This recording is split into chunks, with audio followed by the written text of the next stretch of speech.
दिखाया था, बदनाम किया था।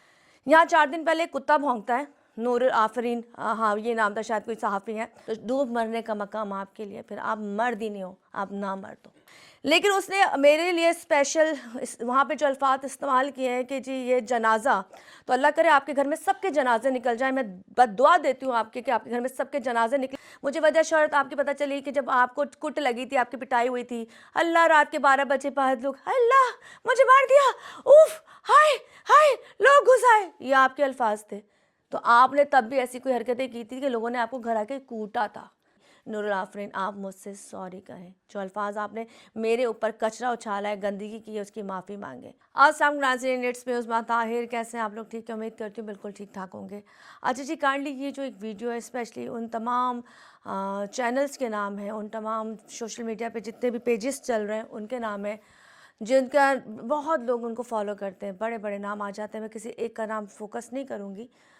सारे चैनल, टीवी के तमाम चैनल, टीवी के और इसके अलावा सोशल मीडिया के जो हम लोग प्लेटफॉर्म देखते हैं, जिसमें हम करंटली मोबाइल पे सर्चिंग कर रहे होते हैं और देखने के बाद हम कहते हैं जी इसकी जो फुटेज होती है वाकई वैलिड होती है और ये सच पे मबनी बात करते हैं। खैर, बात करने का रीज़न जो है वो मैं आपको बताना चाहूँगी। कुछ दिन पहले 4-5-6 दिन पहले, मैंने 5 दिन पहले रहमान डकैत के बेटे का इंटरव्यू लिया था। वो वीडियो मैंने वायरल की थी, वो मेरे ही पास वीडियो थी, क्योंकि जब मैं वहाँ गई थी तो ऑलरेडी वहाँ पे दूसरे इंटरव्यू थे, पर रहमान डकैत के बेटे को कोई भी नहीं जानता था।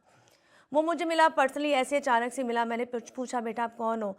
तो उसने कहा जी मैं रहमान डकैत का छोटा बेटा हूँ। तो मैंने कहा वाह अच्छा, कैसे हो, ठीक हो? वो छोटा बेबी था, 17 साल का, 16 साल का।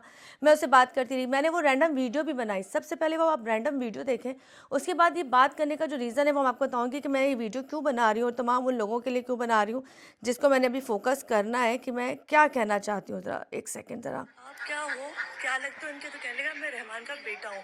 तो इसकी तरफ चलता है, अस्सलाम वालेकुम, वालेकुम सलाम। कैसे हो, अल्हम्दुलिल्लाह ठीक। क्या नाम है? अब्दुर्रहीम। अब तो रहीम थोड़ा आगे आ जाते हैं क्योंकि पीछे रिकॉर्डिंग हो रही है, हम जोर से नहीं बोल पाएंगे। अब तो रहीम क्या करते हो? बॉक्सिंग। बॉक्सिंग करते हो? कितने साल के हो? 17 साल के हो, ठीक है। अच्छा कितने बहन भाई हो आप? तकरीबन 9 भाई हैं और 5 बहन हैं। 9 भाई 5 बहनें, माशाल्लाह माशाल्लाह माशाल्लाह। तो तुम कौन से नंबर पे हो? सबसे छोटा हूँ। तुम सबसे छोटे हो? अच्छा जी, ये रहमान का सबसे छोटा बेटा है, 17 साल का है, बॉक्सिंग करता है। तो कोई क्लब बना हुआ है यहाँ पर जिससे तुम लोग जाते हो? वो कबूल बाग जो है उधर उस्ताद असलम का है, वो ट्रेनिंग देता है। जो मशहूर भी है, उनके पास जाते हो? हाँ। कभी विन कितने किए तुमने मैच? 3 खेले वो 3 ही जीते हैं। 3 खेलो 3 ही जीते हो? तुम इतने से प्रेशर है तुम्हारे हाथों में, ताकत है? वैसे रहमान का बेटा है, ताकत कैसे नहीं होगी? जब आप पैदा हुए थे तो उतने कितने अरसे बाद तुम्हारे पापा का हुआ था ऐसा कुछ? मैं 7 महीने का था। मतलब तुमने अपने पापा को नहीं देखा? सबसे छोटा यही है। तो पापा की बस पिक्चर से तुम्हें पता है कि मेरे वालिद हैं। तो तुमने जो सबसे ज्यादा प्यार लिया किससे लिया है? अपने चाचा से, मामा से, खाला से, दादी से, नानी से? हाँ सबसे है, सबसे। सब तुम्हें प्यार करते थे? छोटे थे इसलिए, लाडले थे इसलिए? अच्छा अभी कौन सा मैच होने वाला है? अभी हो रहा है तकरीबन 1-1.5 महीने के बाद ही कबूल बाग। मुझे बुलाओगे? मैं कवरेज करने आऊंगी पक्का। देख लो रिकॉर्डिंग हो रही है जी।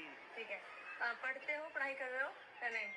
9th का स्टूडेंट। 9 का स्टूडेंट हो, अच्छा। कुछ कहना चाहोगे? तुम्हारे पापा पे मूवी बना दिया इंडिया ने, जो मूवी बनाए हैं, मूवी अच्छे है मगर वो गलत अल्फाज इस्तेमाल करे, डकैत है, ये गलत है है ना? मतलब उन्होंने और आप स्टोरी भी 100% गलत है, फेक है। फेक है? मतलब दिखाया कि वहाँ से लोग आते हैं और आने के बाद हमारे लोगों को मार के चले जाते हैं, जिन्होंने देखा जाए तो हम लोगों ने उन लोगों को मारा था, हम लोग उन पे हावी थे, ऐसे ही ना? हाँ ये फेक दिखाया। फेक दिखाया। तो तुम लोगों को इतराज इस बात पे है कि तुम लोग कोई एक्शन लोगे? तुम्हारी तरफ से कोई बात होती है कि हम उनके खिलाफ जवाब देंगे इंडिया वालों को? जी दोगे? देंगे। अच्छा तुम तो उनको कुछ मैसेज दे दो कि हमारा बाप ऐसा नहीं था जैसा दिखाया।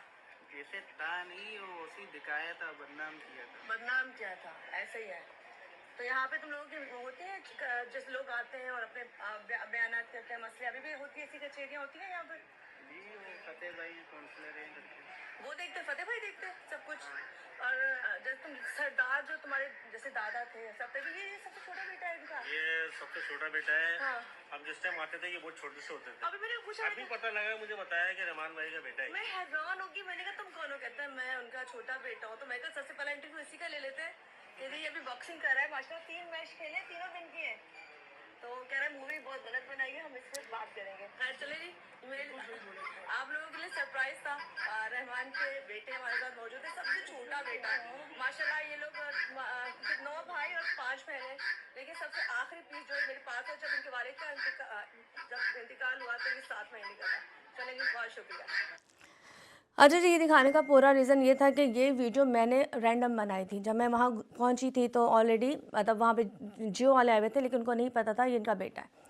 मैं बात करते करते वीडियो बना रही थी आम जगहों की, तो वहाँ ये मुझे मिले बात, तो मैंने इनसे पूछा, तो मैंने रैंडम वीडियो ये बनाई जो मैंने अभी पब्लिश नहीं की। फिर मैंने दूसरी बनाई, फिर मैंने तीसरी बनाई, फिर मेरे पास जिशान भाई ने वो इंटरव्यू किया, वो टॉक के नाम से कोई है पेज है उनका, जो अच्छा पेज है, उस पर भी बाद में वो स्टोरी सिर्फ उनके पास है। खैर मेरी स्टोरी को लेके आप तमाम लोगों ने, तमाम मीडिया वालों ने, तमाम सोशल जो पेजेस हैं उन्होंने रिमांड टिकट का लौंडा मिल गया, रिमांड टिकट का बेटा मिल गया, रिमांड टिकट का बेटा मिल गया, करने वाली मैं थी। चलो खुशी हुई मुझे, आपने मुझे वायरल किया, थैंक यू सो मच। आपने मेरी वीडियो में से उसका क्लिप निकाला और आपने बताया जी रिमांड टिकट का बेटा मंजर-ए-आम पे आया। मंजर-ए-आम पर मैं लाई, आप नहीं लाए, कोई बात नहीं, मैं हिट हुई, आपने मुझे अप्रिशिएशन नहीं दी, कुछ नहीं चाहिए आपसे। पर इम्पॉर्टेंट बात मैसेज आपके लिए है, यहाँ 4 दिन पहले कुत्ता भौंकता है, नूर आफरीन, हाँ ये नाम था, शायद कोई सहाफ़ी है, सहाफ़ी अच्छे सहाफ़ी होंगे, बहुत अच्छे सहाफ़ी होंगे, लेकिन एतराज़ इस बात पर है कि जब ये मैंने उनका इंटरव्यू किया था इस बच्चे का, तो मैं एक सरसरी सी बात कर रही थी, तुम क्या करते हो, तुम कितने साल के हो, तुम्हारी माँ ने तुम्हारे बारे में, बाप के बारे में क्या बताया। लेकिन उसने मेरे लिए स्पेशल वहाँ पे जो अल्फाज इस्तेमाल किए हैं कि जी ये जनाजा, तो अल्लाह करे आपके घर में सबके जनाजे निकल जाए। मैं बद्दुआ देती हूँ आपके कि आपके घर में सबके जनाजे निकले और वो जनाजा पढ़ने के लिए मेरे तमाम लोग आपके घर मौजूद हों, क्योंकि आपने पहली बात तो ये कि मेरे नाखूनों को पॉइंट आउट किया, मेरे नाखूनों ने आपका क्या बिगाड़ा। दूसरी बात है कि जी मेरा इनका जनाजा जो है ये तो पता नहीं कितने लोगों से नीचे से गुजर के यहाँ तक पहुँची है। जिस चैनल पे मैं पहुँची थी अब तक पे मैंने पर्दाफाश शो स्टार्ट किया था, आई थिंक 10-11 साल होने वाले हैं, ठीक है। इदनान रफ़ी वहाँ के लोग सबसे पूछेगा कि मैं किस बेस पे आई थी, अपने काम के बेस पे आई थी। मैं सहाफ़ी नहीं हूँ, पर मैं अवाम की आवाज़ हूँ। मेरे बारे में मार्केट में एक गंदी खबर, एक गंदी बात, मेरा स्कैंडल, मेरा कुछ भी मार्केट में नहीं पड़ा हुआ, ना पैसों का पड़ा हुआ है, ना मेरी गंदगी का पड़ा हुआ है। आपने मुझे कहा कि कितने लोगों से नीचे से होकर यहाँ तक पहुँची है, तो वो नूर और आफरीन जो आप हैं, मैं मुझे इंतहाई दुख है इस बात का कि आपकी माँ, बहन, बेटी सब मौजूद होंगे। आप एक मर्द हो, आप मेरे काम पे तनकीद कर सकते थे, मेरे बारे में मुझे बोल सकते थे कि जी आपने इसको फ़रिश्ता दिखा दिया, इसके बाप को फ़रिश्ता दिखा दिया। वो फ़रिश्ता नहीं था, ऑफ कोर्स वो फ़रिश्ता नहीं था, वो गैंगस्टर था, वो मारने वाला था, वो डकैत तो मैं नहीं कहूँगी, लेकिन बाकी चीज़ें थी। लेकिन हम एक बच्चे के दिमाग को तो ख़राब नहीं कर सकते ना। हम एक बच्चे को ये तो नहीं कहेंगे ना तुम्हारा बाप ने 2500 या 3000 लोगों को मारा था, या उससे लोग डरते थे, या दियारी में ये सब कुछ होता था। हम बच्चे से बच्चे की तरह ही ट्रीट करेंगे। हम उसको उसका माजी नहीं बताएंगे कि तुम्हारे बाप का माजी इतना बुरा था या तुम्हारा बाप इतना बुरा था। यारी के लोग उसके बारे में क्या कहते हैं वो उनका मौक़िफ़ है, मेरा नहीं है। या बाहर के लोग उनके बारे में रहमान टिकैत के बारे में क्या कहते हैं वो लोगों का मौक़िफ़ है, मेरा नहीं है। मैंने दोनों तरफ की बातें आप तक पहुंचाई थी कि जी ये हो गया, ये हो गया, ऐसे हो गया, ऐसे हो गया, ऐसे हो गया। लेकिन आपने जिस बच्चे को पॉइंट आउट किया वो 9वीं क्लास का बच्चा है, उसको अगर इंग्लिश बोलने नहीं आती तो भाई आप तो पढ़े लिखे हैं ना, आप तो अच्छा बोलते हैं, आपने तो प्रॉपर डिग्री ली है सहाफ़त की, तो क्या सहाफ़ी कोई ज़ेब देता है? वो किसी बच्चे को पॉइंट आउट करे, उसकी इंग्लिश पे करे, उसकी उर्दू पे करे।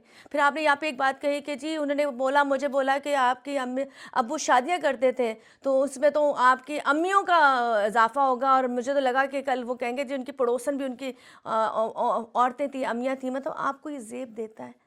आप इतना जो भी काम करो, मुझे बताया गया, मुझे आपकी वजह शोहरत बाखुदा पहले नहीं पता थी, मैंने आज तक आपको नहीं देखा था। मुझे वजह शोहरत आपकी पता चली कि जब आपको कुट लगी थी, आपकी पिटाई हुई थी। अल्लाह रात के 12 बजे बाद लोग अल्लाह मुझे मार दिया, उफ हाय हाय लोग घुस आए, ये आपके अल्फाज थे। तो आपने तब भी ऐसी कोई हरकतें की थी कि लोगों ने आपको घर आके कूटा था। तो मैं यहाँ पे आपकी मेरी कोई पर्सनल दुश्मनी नहीं है, मेरा आपसे कोई लड़ाई झगड़ा नहीं है। काइंडली मैं आपसे रिक्वेस्ट करती हूँ कि मेरी आखिरी वीडियो बड़े प्यार से, हम्बल से तरीके से आपके लिए, आपने मेरे लिए गलत अल्फाज इस्तेमाल किए कि मैं पता नहीं क्या क्या करके यहाँ तक पहुँची हूँ। पहली बात तो ये अल्हम्दुलिल्लाह मेरा करैक्टर बेदाग है। दूसरी बात यह कि किसी को भी औरत पे बात करने का हक़ नहीं, आप काम पे बात करें। इस चीज़ के लिए हम सब लोग आवाज़ उठाएंगे और हम सब चाहेंगे कि आप ऑन द कैमरा ऑन करके जिस तरह आपने मेरी तस्दील की है, जिस तरह आपने मेरे अल्फाज इस्तेमाल किए हैं, आप उसी तरह मुझसे माफ़ी मांगें। और जो आपने मुझे जनाजा कहा है, कल अल्लाह ना करे आपका मेरा जनाजा कभी भी निकल सकता है। हमारी ज़िंदगी फ़ानी है, सबकी फ़ानी है। आपने कब मर जाना है आपको नहीं पता, लेकिन कम से कम अपनी माँ बहन बेटियों पे तो रहम करें। कल आपकी बेटियों के लिए, बहन के लिए, बीवी के लिए कोई ऐसे इस्तेमाल करे अल्फाज। आपने मेरा करैक्टर नहीं देखा, आपने मुझे जाना नहीं, आप मेरे साथ मिले नहीं, आपको मेरे बारे में कुछ पता नहीं, आपने इतने घटिया अल्फाज यूज़ कर दिए। और बात उन लोगों पे भी मैं कहती हूँ, आफरीन है जो तालियां बजा रहे हैं, जिनको नहीं पता, जिनको हाथ नहीं लगे तो अंगूठ खट्टे थू ये करने वाले लोगों को भी मैं कहती हूँ कि भाई औरत काट क्यों खेल रहे हैं। आप मेरे काम पे तनकीद करें, मेरा काम बुरा लग रहा है बोलें इस औरत ने अच्छा काम नहीं किया, लेकिन आपने जिस तरह से अपने वीलॉग का, पॉडकास्ट का घर बैठ के इस्तेमाल किया है ना, उसकी मैं मुज़ाहमत करती हूँ। उसकी मुज़ाहमत मैं बहुत आगे तक करूँगी। और तमाम लोग इसमें इन्वॉल्व होकर, मुझे उम्मीद है कि इस वक्त सोशल मीडिया इस इशू को हाईलाइट करेगा और वो आपसे कहेगा कि आप मुझसे माफ़ी मांगें। मैं पर्सनली आपसे चाहूँगी कि आप मेरे लिए इसी तरह वीडियो बनाएं और मुझसे माफ़ी मांगें, क्योंकि आपने मेरे करैक्टर को ख़राब किया है। और दूसरी बात है कि मैं आखिरी दफ़ा वार्न करती हूँ कि आप जितने भी मर्द हजरात हैं, काम पे बात करें, पर किसी औरत पे अगर आप लोगों ने बात की, उसके करैक्टर पे, उसकी चीज़ों पे, उसकी चाल चलन पे, तो फिर होगा क्या, हम अदालतें पहुँचेंगे, हम साइबर क्राइम पहुँचेंगे, हम हर जगह पहुँचेंगे। वहाँ जगह पहुँच के हम आपके प्रूफ के साथ तमाम चीज़ें पेश करेंगे कि जब आप देखें इन्होंने हमारे बारे में ये कहा, पहल आपने की, हम फिर भी आपसे बदतमीज़ी नहीं करते। आपने तो मुझे इतना कुछ कह दिया कि मुझे दुख होता है कि मैं आपका नाम फिर भी इज़्ज़त से ले रही हूँ। मैं फिर भी आपको, जो लोगों ने आपको लक़बात दिए हैं, आपकी शक्लों पे लोगों ने कहा है, मैं आपको वो नहीं कह रही। मैं आपकी इज़्ज़त करती हूँ क्योंकि आप एक एंकर हो, आप एक सहाफ़ी हो। लेकिन जिस तरह से आपने मेरे करैक्टर को दाग किया है, इसकी माफ़ी मैं आपको दुनिया में भी नहीं दूँगी और आखिरत में भी नहीं दूँगी। तो नूर आफरीन, आपको मैं रिक्वेस्ट करती हूँ कि काइंडली आप एक वीडियो अपलोड करें, मुझसे माफ़ी मांगें और कहें आपसे गलती हुई है। और ये जो जनाजे आपने निकाले हैं ना, जो मेरा जनाजा निकाला है, खुदा न खास्ता आपके घर से अगर ये जनाजा बहुत जल्दी निकल जाएगा ना, तो आपको तकलीफ़ होगी। किसी की दिल आज़ारी करके अगर आप खुश रह सकते हैं तो बस फिर आप इंतज़ार कीजिएगा अपनी बारी का।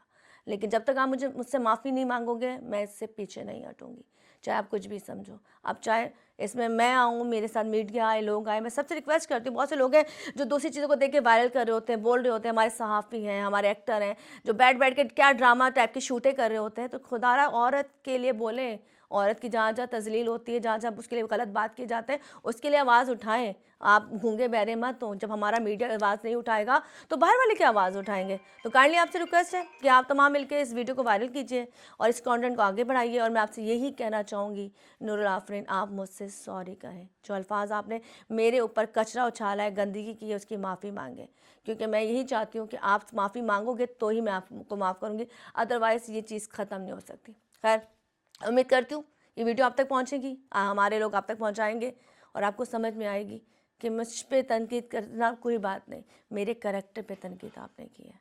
अल्फाज आपने सुनेगा, अगर आपको यूँ करके बड़ा खुशी हो रही ना, मैंने उस्मा तारिक के लिए अच्छे अल्फाज बोल दिए, तो डूब मरने का मकाम आपके लिए, फिर आप मर्द ही नहीं हो, आप ना मर्द हो।